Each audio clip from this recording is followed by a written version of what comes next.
Army में लोग कहते थे सैनिक कैसे जाएंगे, महिला सैनिक कैसे बने, लेकिन वो भी जो ग्लास सीलिंग हम कहते हैं, शीशे की दीवार जो है वो तोड़ दी और आगे बढ़ गए।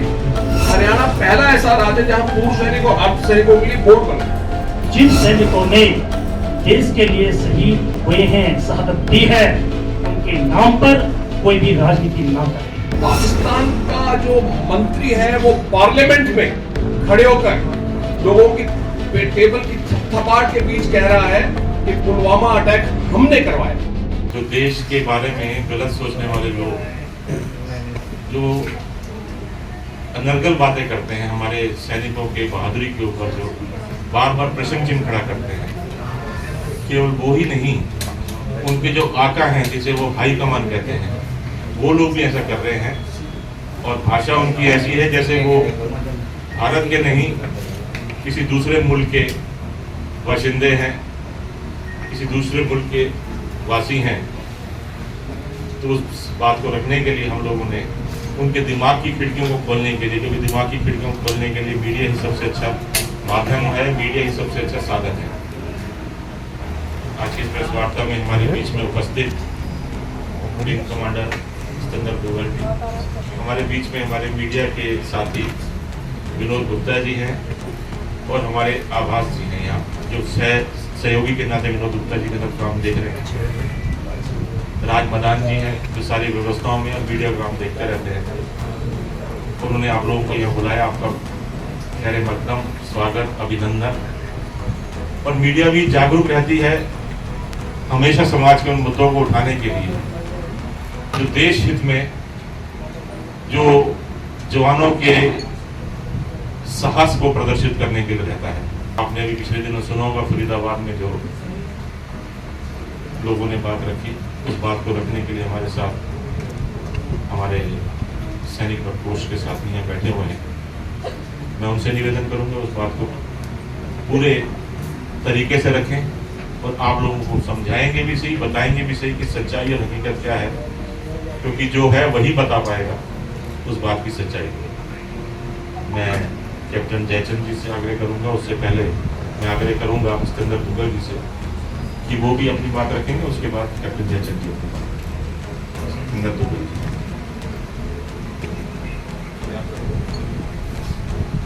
सभी भाइयों को प्रणाम, सभी साथियों को प्रणाम।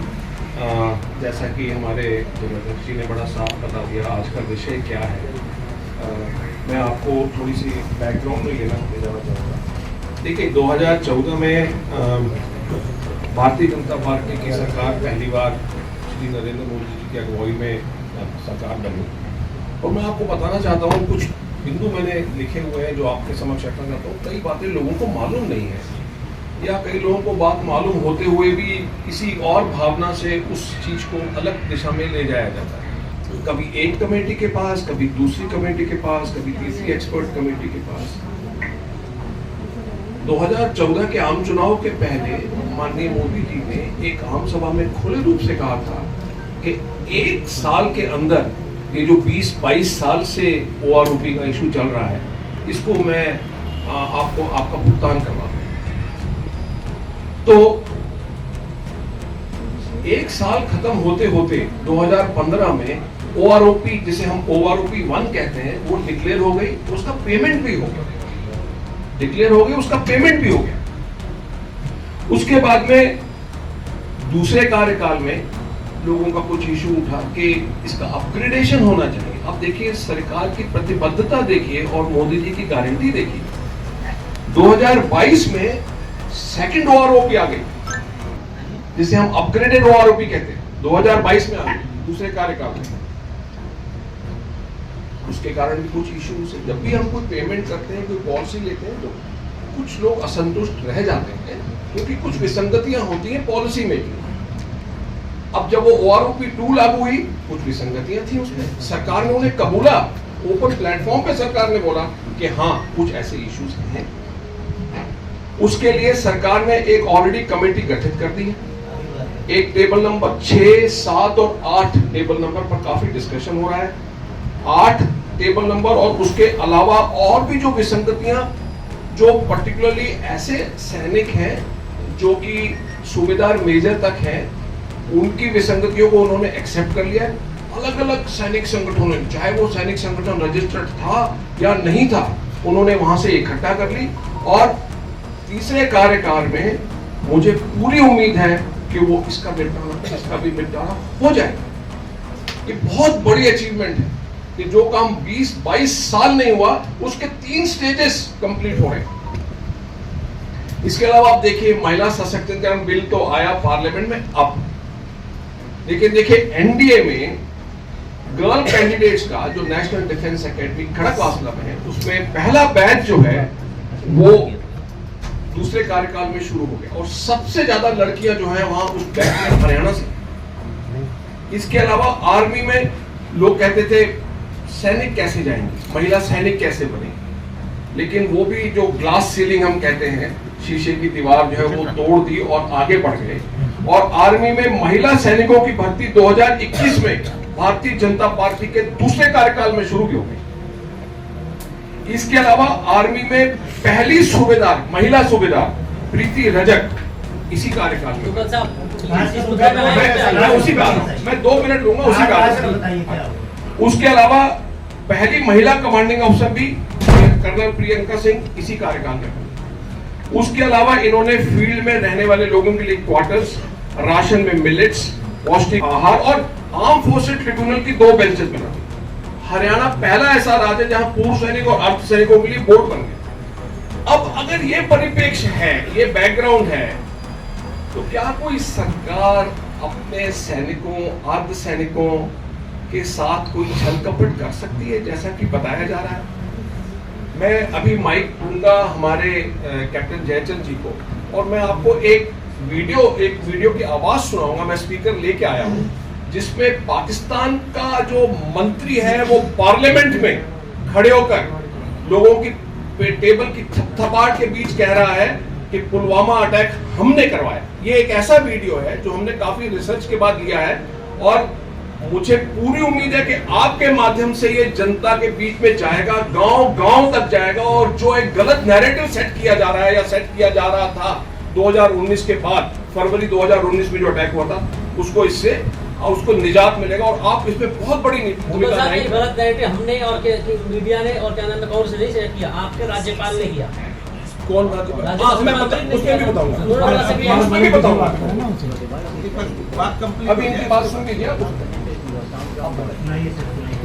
पहले तो मैं आपको एक भारतीय सैन्य होने के नाते जय बोलता हूँ पूरे समस्त देशवासियों को। मैं लगभग 32 वर्ष जो एक सैनिक जो ग्राउंड पर चढ़ता है 32 साल से, जो कि इन्फेंट्री होती है, पैदल सेना होती है, मैं उसका सिपाही हूँ जो देश की पूरी संख्या में से 97% का सिपाही हूँ जो बैठे आपके साथ। मैंने ग्राउंड पर 1987 से लड़ाई लड़ी है, लेकिन आपका समय और इसका पूरी कॉन्फ्रेंस का समय को ध्यान में रखते हुए मैं सर एक बात कहूँगा कि ये जो तिरंगा आज लहरा रहा है, ये आज उन शहीदों की सांसों से लहरा रहा है जो आज हमारे बीच में नहीं है, जिनकी वजह से ये देश और ये लोकतंत्र आज चुनाव हो रही है उस तिरंगे की वजह से। तो मैं आप सभी से के माध्यम से ये कहना चाहता हूँ, ना हरियाणा वासियों को बल्कि पूरे देशवासियों को, कि जिन सैनिकों ने देश के लिए शहीद हुए हैं, शहादत दी है, उनके नाम पर कोई भी राजनीति ना करे। और मेरी सभी से हाथ जोड़कर निवेदन है कि आज यदि लोकतंत्र यहाँ पर देश में होगा, चुनाव होंगे, तो आज जो बॉर्डर पे सैनिक खड़े हैं वो भी लोकतंत्र की रक्षा के लिए खड़े हैं, जिनका माइनस टेम्परेचर चाहे प्लस टेम्परेचर 50 और -50 जिनको आप सोच भी नहीं सकते, उनके लिए खड़े हैं। आज मैं इस हालत में आपसे कुछ शब्द कहना चाहता हूं कि शहीदों के लिए प्लीज किसी को भी हक नहीं है जो कि इस प्रकार की बात बोलेगा अपने निजी स्वार्थ के लिए, निजी प्रार्थी के लिए, निजी कुर्सी के लिए और निजी सेल्फिश के लिए। अभी आपके सामने जो हमारे विंग कमांडर सिकंदर तुगल जी हैं, इन्होंने जो पाकिस्तान के बारे में आपको बताया है वो रियली सच है और आपके सामने वीडियो कुछ दिन बाद दिखाएंगे। लेकिन मैं कुछ कहना चाहता हूँ वो इस प्रकार है।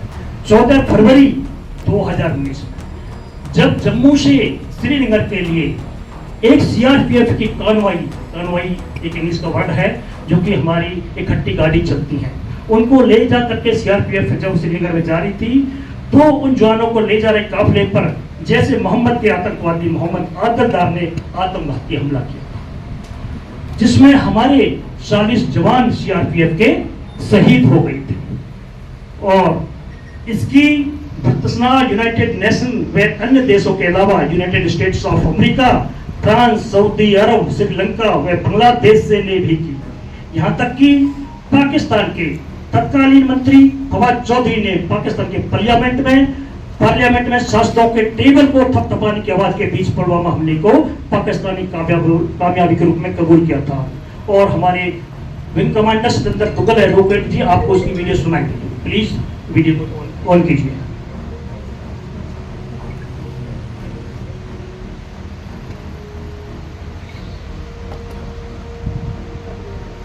Subscribe to our YouTube channel and press the bell icon to get the latest updates. ज्यादा अफसोस और दुख की बात होती है जब ये बातें होती हैं और ये लोग